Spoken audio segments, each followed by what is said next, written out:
Akhir Perang Dunia Kedua, posisi Jepang makin terdesak. Armada laut mereka hancur.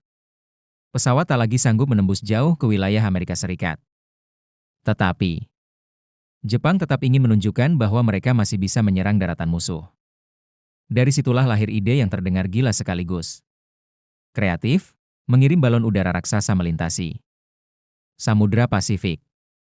Proyek ini diberi nama Fugo. Balon dibuat dari kertas Jepang tradisional. Dilapisi lem dan disambung rapat agar kuat menahan tekanan udara. Diameternya bisa mencapai 10 meter. Diisi hidrogen supaya bisa mengapung berhari-hari. Di bawahnya digantung bom seberat 10-15 kg. Lengkap dengan perangkat pelepas otomatis. Untuk menjaga ketinggian, insinyur Jepang memasang sistem kantong pasir. Begitu balon turun terlalu rendah, mekanisme sederhana akan melepas satu karung pasir, membuat balon kembali naik. Jika sudah sampai target, kantong pasir habis, gantian bom yang dilepas. Dengan teknologi ini, balon bisa menempuh perjalanan ribuan kilometer tanpa perlu pilot atau mesin. Rahasia utama mereka adalah jet stream. Arus angin super cepat di lapisan atas atmosfer.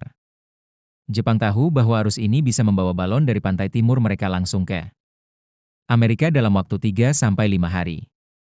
Idenya sederhana, cukup lepas balon dalam jumlah besar. Biarkan angin bekerja, lalu tunggu kabar kebakaran di Amerika. Antara akhir 1944 hingga awal 1945, Jepang melepas sekitar 9.000 balon. Sebagian besar jatuh di laut, tetapi ratusan berhasil mencapai daratan Amerika Serikat dan Kanada. Warga yang menemukan balon-balon ini tentu kaget. Bentuknya besar, rangka logam menjuntai, dengan kantong pasir atau bahkan bom yang masih aktif. Tiba-tiba perang yang terasa jauh di Pasifik seakan hadir langsung di halaman belakang mereka. Amerika Serikat cukup cepat mengetahui ancaman balon Jepang ini. Tetapi alih-alih membuat pengumuman resmi, pemerintah memilih menutup rapat informasi. Media dilarang memberitakan temuan balon. Dan setiap laporan dari warga langsung disapu bersih oleh sensor militer.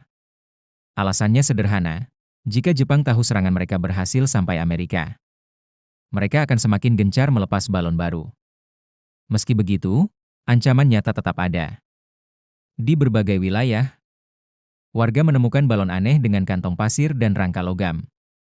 Tentara harus berulang kali memperingatkan masyarakat agar jangan mendekati benda asing. Namun peringatan itu tak selalu dipatuhi. Pada musim semi 1945, tragedi terjadi di hutan Oregon. Sekelompok anak muda bersama seorang perempuan sedang piknik. Mereka melihat balon raksasa yang sudah jatuh. Rasa penasaran membuat mereka mendekat, tanpa tahu bahwa bom masih aktif. Ledakan besar pun terjadi, 6 orang tewas seketika. Mereka tercatat sebagai satu-satunya korban sipil di daratan Amerika akibat serangan langsung Jepang selama Perang Dunia Kedua.